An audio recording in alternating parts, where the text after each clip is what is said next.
Hey, good morning everybody, it's Mike, and thanks for jumping on with me this morning. Where are you? Where are you in your business today? You want to find out? Well, I put together a little checklist. Let's run it together this week.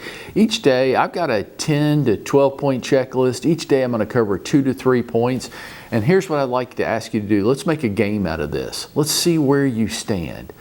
On each point, I want you to rate yourself on a scale of 1 to 10. 1, I'm terrible. I get no credit at all for this. 10, I'm king of the world.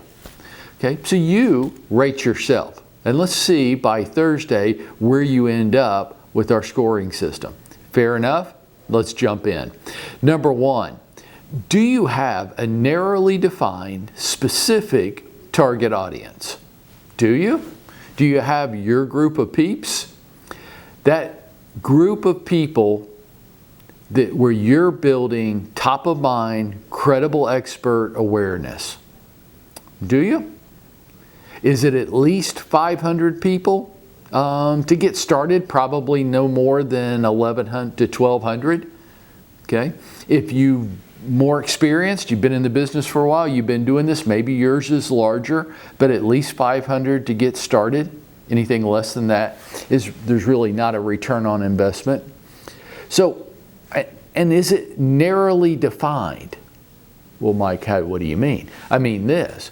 Could you, or have you, hopefully you have, entered all the people in your target audience into a database? So see, if it's not narrowly defined, if you say things like first-time homebuyers, or luxury, or seniors, and I say, well, just enter each of them into a database. Well, see, you can't, because it's a broad category. That's not a target audience. That's just a category of people, but they don't know you exist.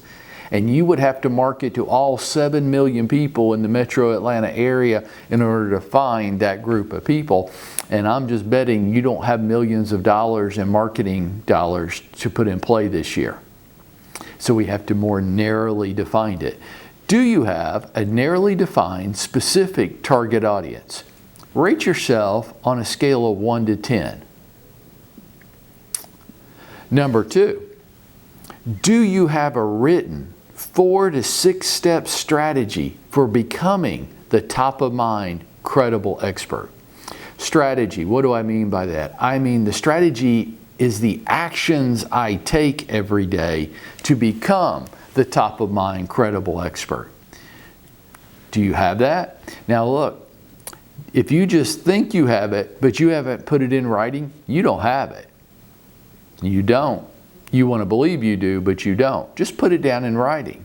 The act of doing that will help you clarify and narrow the scope of it.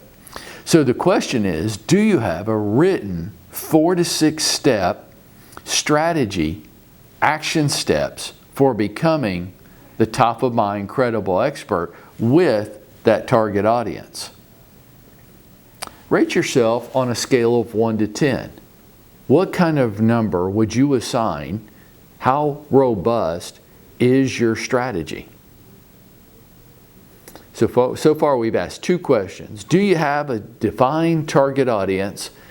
Rate yourself on that. Do you have a written strategy for becoming the top of mind expert with that target audience? Rate yourself on that. And number 3 for today, I'm going to get you here, I know I am. Do you have a written weekly schedule? And are all waking hours included in your schedule, both personal and business, not just a schedule for your business stuff, all waking hours? And are all the activities, see, we go right back to number 2. Your activities are your strategy. All those activities that you want to get done today, are they put into your schedule?